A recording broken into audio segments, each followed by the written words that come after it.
and lots of fun. But that's going to start us on Thursdays. We're going to move to the evenings, and so it'll be the third Thursday, December 16th at 5 o'clock. And we're going to move to Thursday evenings and see if we can maximize people's time and be able to respond to the events of our world faithfully. But without further ado, I'm going to introduce Dr. Andy Johnson. He is an MSU professor. He's been there for 27 years, and he does literacy ed. He's the bald white guy right here. So come on, Andy. We're so glad for you to be here today.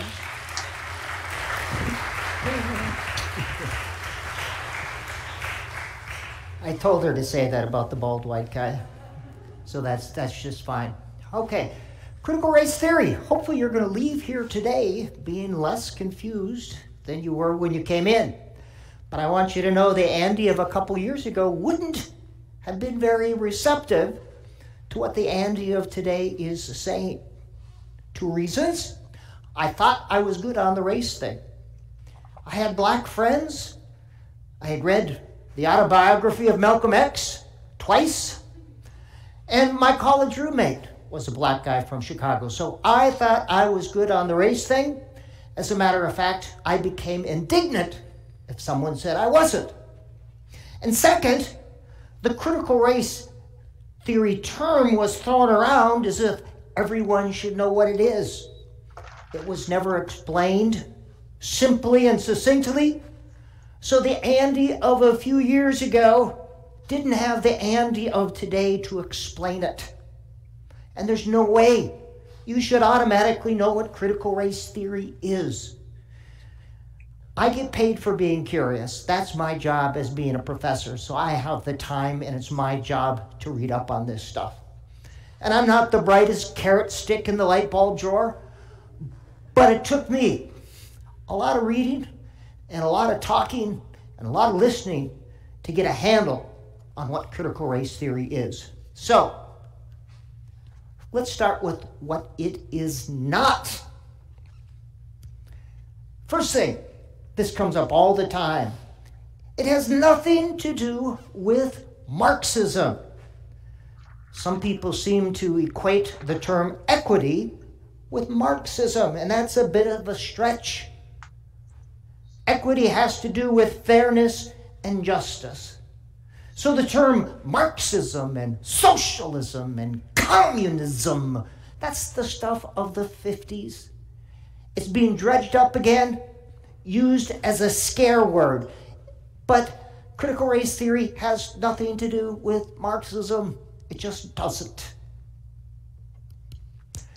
It does not teach children to hate white people. How would that lesson go? Boys and girls, today we're going to learn how to hate white people. It just doesn't. But that comes up a lot.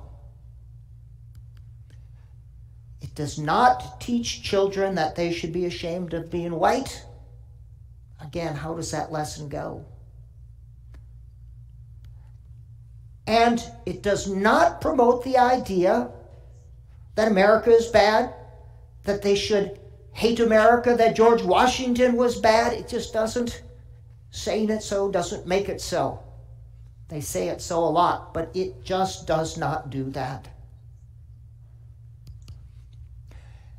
And it doesn't call for the elimination of historical events from the K-12 curriculum. It does not ask for anything to be removed. No to Holocaust. No references are going to be removed to any of these things. It just doesn't.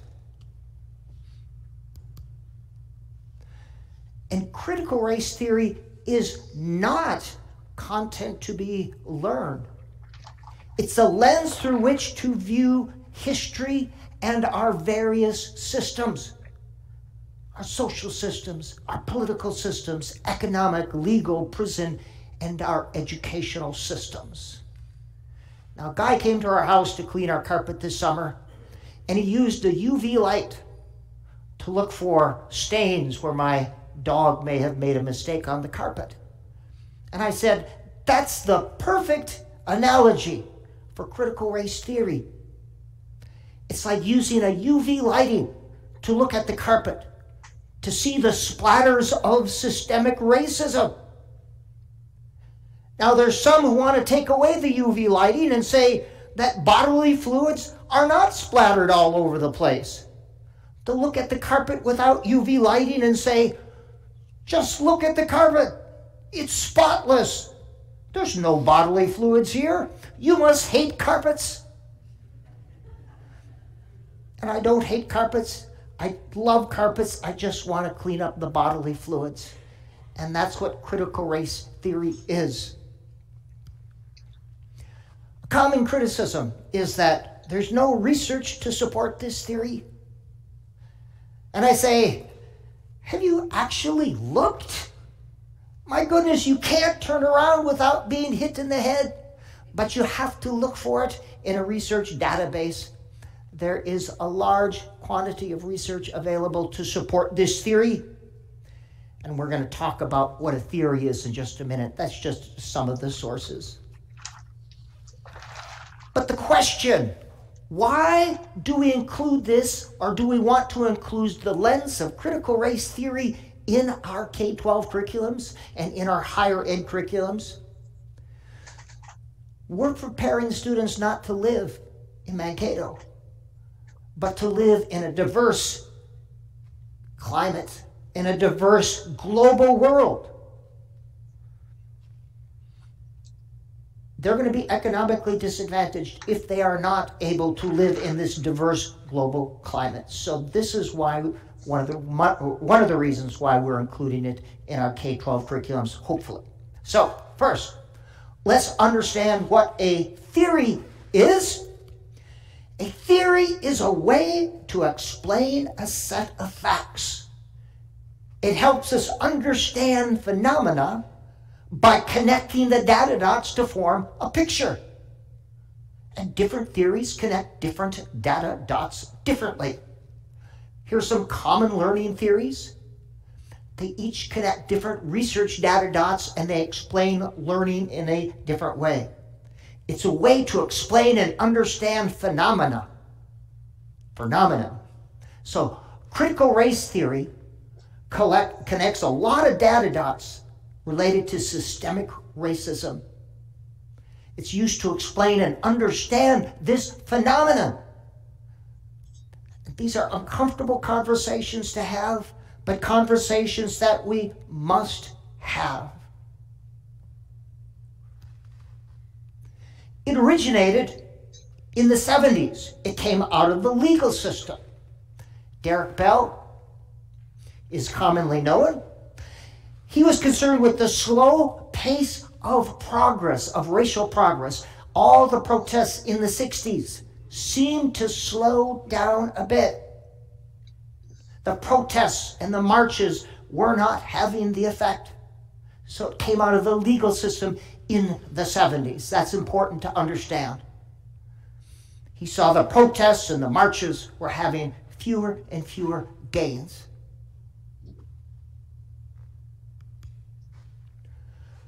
Gloria Ladson Billing is the scholar that's probably most known.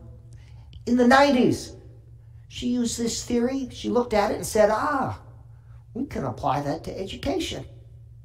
So she is probably known as the person who brought these ideas into education, this lens through which we view reality.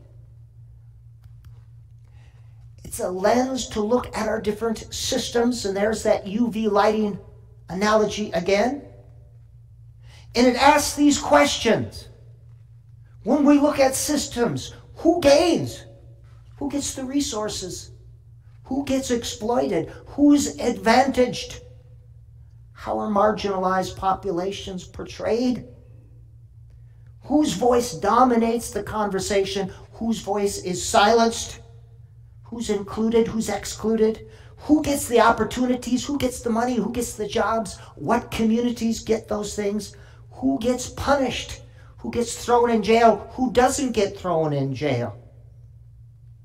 Who's making money and who's not? Who doesn't want us to ask those questions? So let's take a look at 7 big ideas, 7 tenets of critical race theory. The first one, is that? Well, there's a great book, by the way, Richard Delgado and Jean Stefancic, Critical Race Theory. The first one, racism is normal. It's so ingrained in our society that most don't see systemic racism.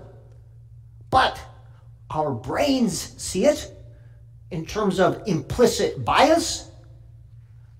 Our policies, our programs, and our procedures see race. For change to occur, we must expose systemic racism, as well as that which maintains it. This is what we must unmask it for change to occur. This is a definition of systemic racism, and I always like to define our terms so we understand. Systemic racism has to do with systems: political, economic, legal, judicial, and educational. It includes the policies, procedures, rules, laws, regulations, traditions, institutions, and the paradigms that disadvantage people of color while providing advantage to the white privileged majority in terms of opportunities and resources. That is systemic racism. And it's different from individual acts of racism. And that's the topic for another discussion. But systemic has to do with systems. I compare it to a bit of poison in the water tank. That's what systemic racism is. And a little drop impacts the whole water tank. A little bit of systemic racism impacts the whole, and we don't often see it, but we can feel the effects.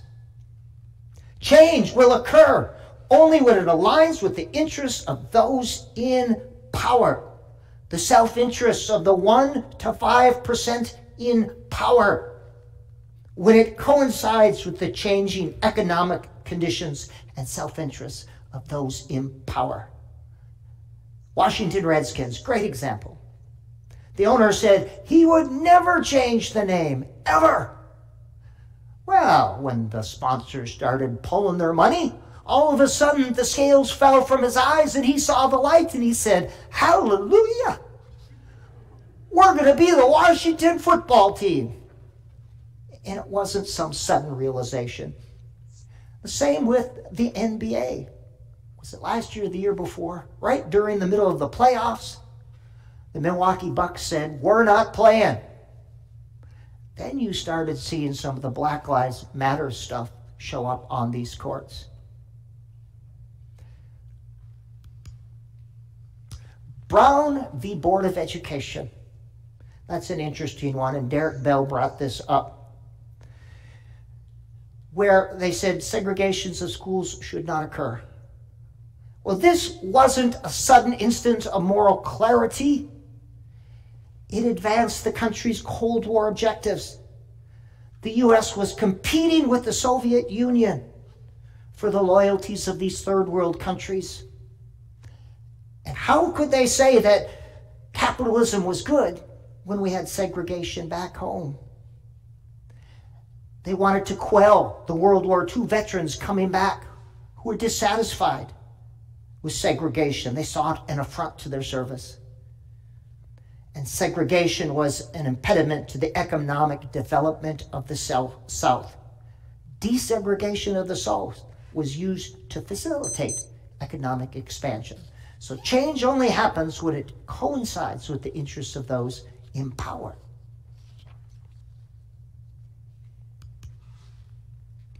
Race is a social construct. It has no basis in biology. It's an arbitrary category based on physical appearance that society has created around the idea of a mythical white norm. These categories become sorting mechanisms that have both material and psychological impact. It creates winners and losers. Sorting, like sneetches on the beaches who have stars upon theirs. You're a star-bellied sneetch and you're not. No person has a single identity. This is called intersectionality between race and other marginalized groups.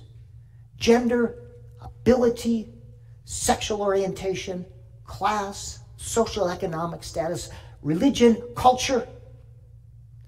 No person is in a single group, but understanding the marginalization and oppression in one group enables greater understanding of all groups. That's intersectionality. Now, the concept of intersectionality does not mean you can substitute one group for another. It does not mean that being LGBT is the same as being a person of color. It doesn't. I can never understand what it's like to be a person of color. I will never have that understanding. Interesting. This is an aside. You know, one of my African-American friends, we were talking, this was a couple years back, said he felt the racism in Mankato. And my first response was, what? There's no racism in Mankato. This is Mankato. And then I realized, oh, I'm white. Of course I didn't see it. I didn't see the subtle slights and insults that he felt. This doesn't mean that you can substitute one area for another. It means there's an interaction. That's what we would call it in research. An interaction that collectively, in combination, they create a greater impact. And back in the 60s, the black women in the movement, this is where it kind of came out of. They said, wait a minute, not only am I black, but I'm being oppressed because I'm a woman. That's the idea of intersectionality, that there's an interaction and in combination they create greater influence.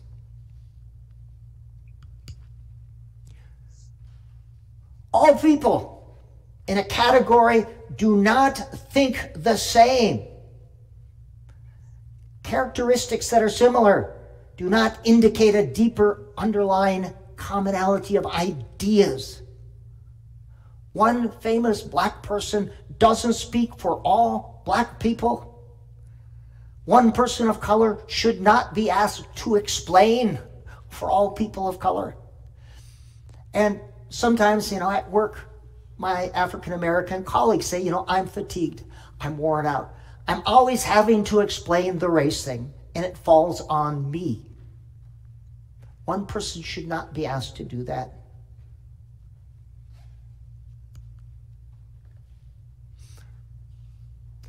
The voice of people, the stories of the people must be heard, honoring and hearing the perceptions and experiences of real people is essential in making progress towards racial justice.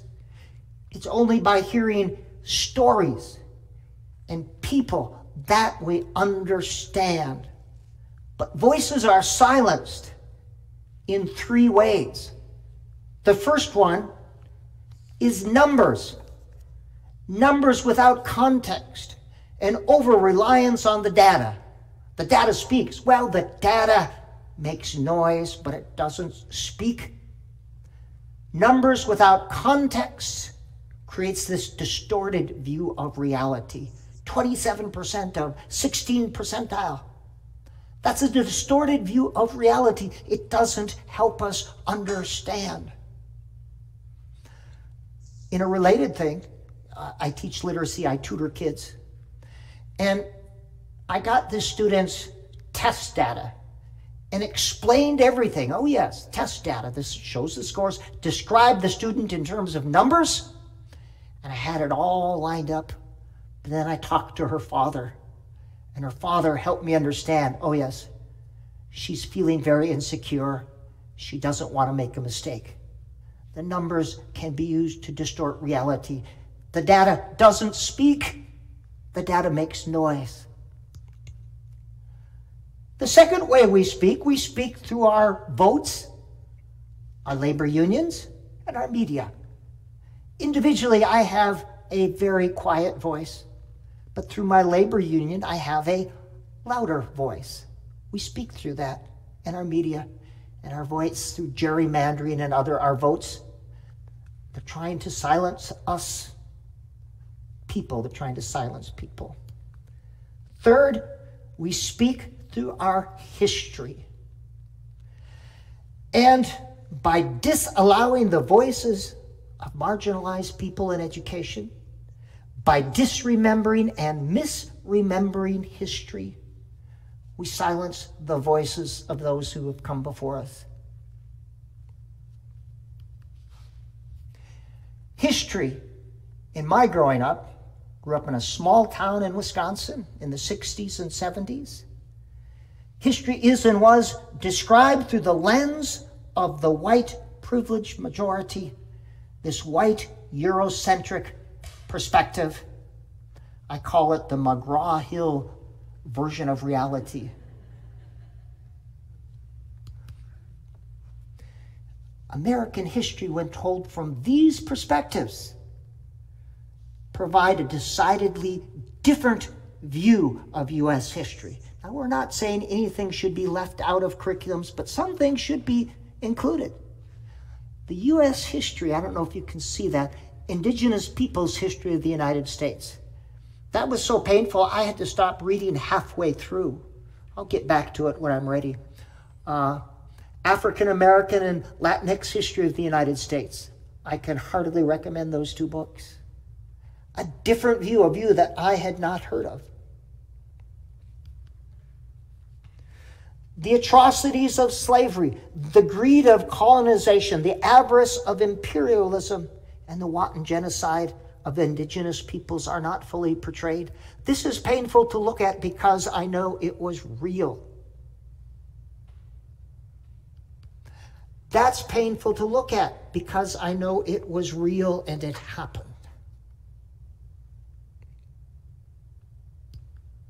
And the seventh tenet. This does not say, again, I just want to clarify, does not say that America is bad or people should be ashamed. It says we need to fully remember all of American history. This is how we evolve our thinking. This is how we evolve our society. And by the way, talking with people who disagree with you is a way we evolve our thinking. When we shout and get mad and get angry, and I do that, we don't evolve our thinking. Of course, go back.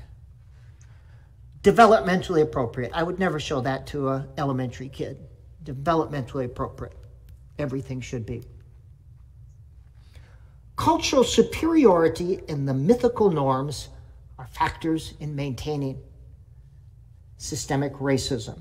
A belief that one's own culture is the correct one and should be used as the standard of comparison. We're correct. This is called parochialism. Practices or customs or lifestyles or traditions that do not align with the white culture are deemed to be defective or deviant or inferior. You're not like me. Right and wrong, good and bad, normal and abnormal are determined by the white majority culture. That's cultural superiority. White superiority. These are all contributing factors in reifying systemic racism. This does not say that whites are bad or that we should be ashamed of being white. It says that it should not be the norm to which all other cultures are compared. The fallacy. There's a standardized way that things should be. Oh, they should be like us. If they were like us, all their problems would go away. If they would just assimilate. Our values are the right values. They should have our values.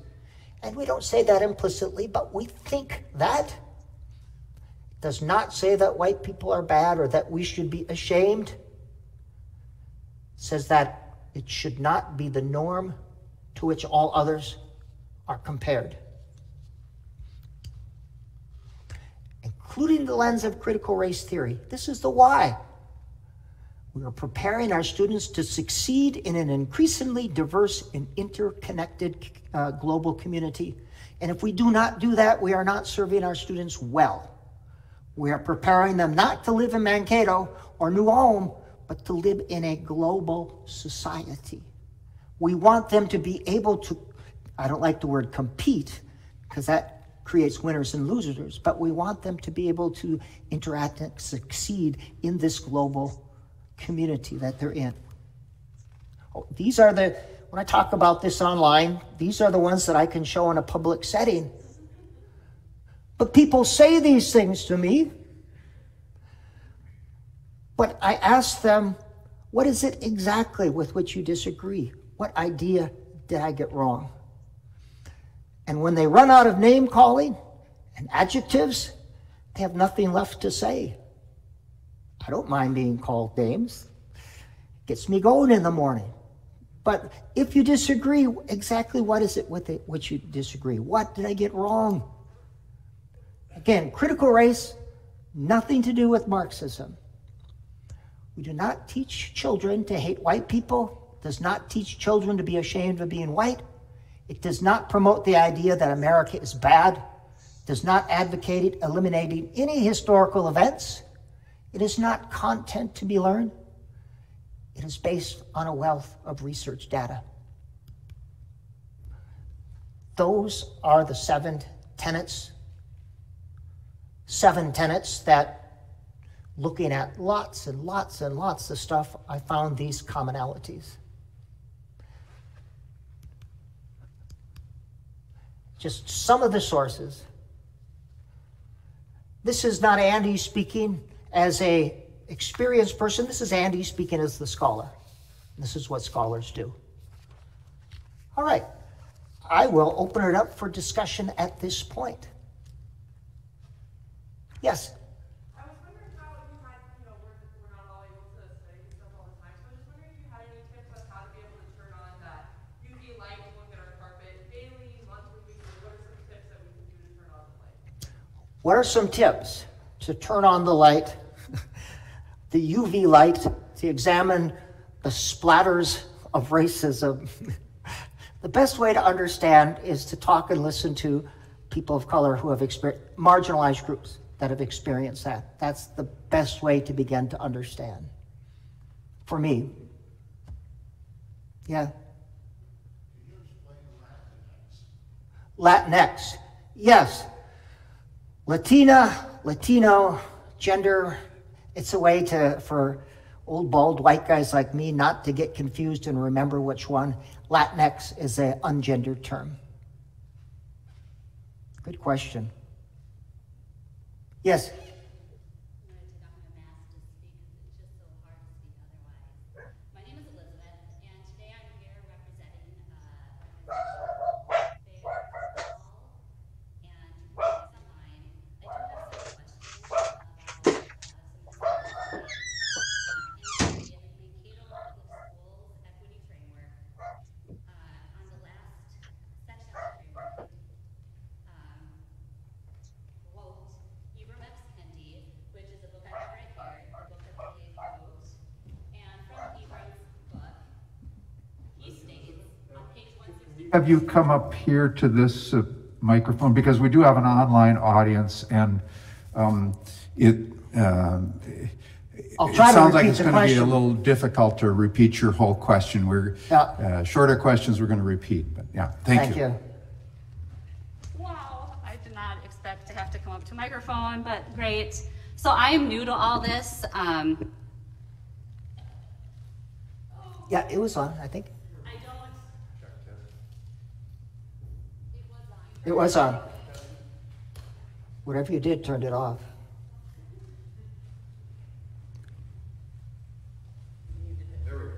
Check test. There you go, thank you. So, first of all, I don't do public speaking, so this is great.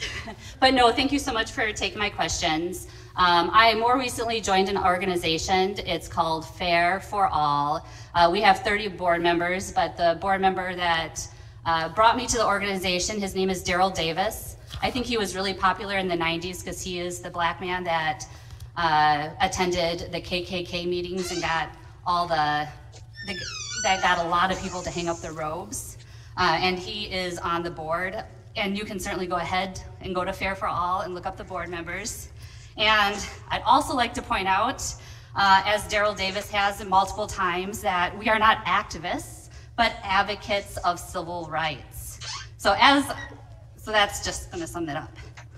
But CRT and equity obviously mean different things to different people. But to bring it home, I'm going to use the Mankato Area Public Schools Systems Equity Vision and Framework, which you can certainly find online, or you can go to Southern Minnesota fairforall.org, and I have it listed on my website as well. And within this document, well, you can look again up most of the stuff, but they are quoting sources like Evanston Skokie School, which is just inundated with civil rights lawsuits, as well as Ibram X. Kendi. And I do suggest purchasing Ibram's book in order to become familiar with what he says, because again, it relates to the equity as it is defined here at Mankato Area Public Schools. And within his book, it does say, to love capitalism is to end up loving racism, and to love racism is to end up loving capitalism. So as I understand, it may not mean that to you. I also understand how that can be interpreted that way, because it is interpreted that way by a lot of the leaders of the movement. And in addition to that, and I do have handouts for anybody that does want them, you can just approach me, I'm very approachable. Evanston Skokie has a 34-page document, and I only have a few pages printed out. But in their case, again, as it relates to the Mankato Area Public Schools, because they do quote Evanston Skokie, is part of the curriculum that they were teaching in their schools. And here it says, as one example, is whiteness is bad and always was. Dude, you can see your ponytail. I'm honestly not 100% sure what that means. So, and then it goes on and on and on for 34 pages. I'm going to forget all the questions here. So can I rest? You got another one? Sorry. I want to respond to one. Okay. I really applaud the Mankato Area School District for trying to make change. I really like their new mission and vision statement. You know, number 5, one black person doesn't talk for all black people. Ibram X. Kendi, I love that book. There are a lot of good things in it. But one person of color, just like I don't speak for all neurotic bald white men, one person of color doesn't speak for all. When you look at the totality of his book, there's a lot of good stuff in there. And although I agree on some of the precedents, I do think that there's a duplicity in what you say, because a lot of times we say we have to take away this structure because it has racism.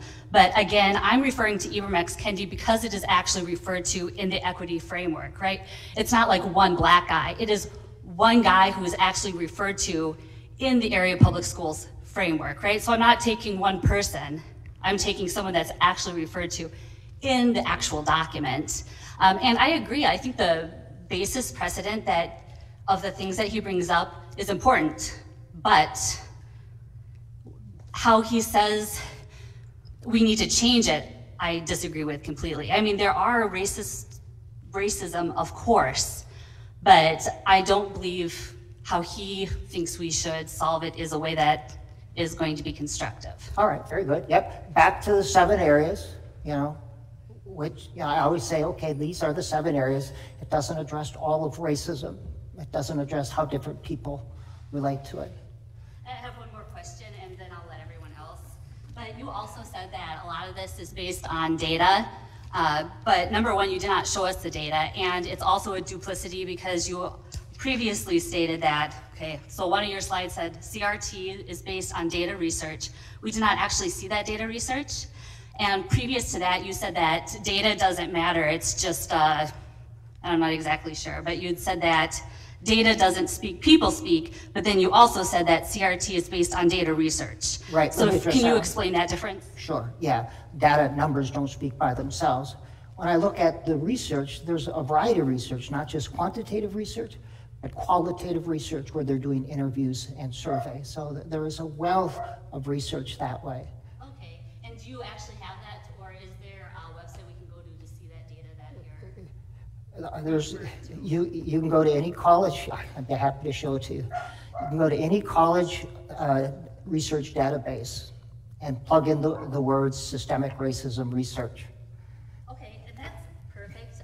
If you could just go ahead and maybe give us all your email, and then I'll go ahead and ask for those documents. I'd appreciate it. Thank you very much. Are there other questions? I'm sure. Andy's PowerPoint is also attached to the Facebook video, and will also be sent in an e-blast, so all of the sources will be accessible that way. Okay, Bailey said that Dr. Johnson's PowerPoint is attached to our Facebook recording of today's presentation with references that you can access there. So I hope maybe that helps. Other questions, please? Want to remind you next month, we don't want to talk about controversial topics at all here on First Fridays, so we're going to talk about Medicare for All next month. We hope you'll join us for that. Dr. Jim Hart from the University of Minnesota faculty, a very esteemed physician and faculty member, will address that issue on our First Fridays in November. And in December, as Pastor Lindsay mentioned, that's usually our biggest event of the year, the music event, Music to the Glory of God. And we're moving that to a Thursday night so that we can make it available to the whole community, people that perhaps have children or jobs or things like that that they can't get away from. That'll be on December 16th, a great musical program that we have planned for you using the piano, the organ, vocal music, jazz, and more. So hopefully you'll see fit to attend that. Other questions for Dr. Johnson, please?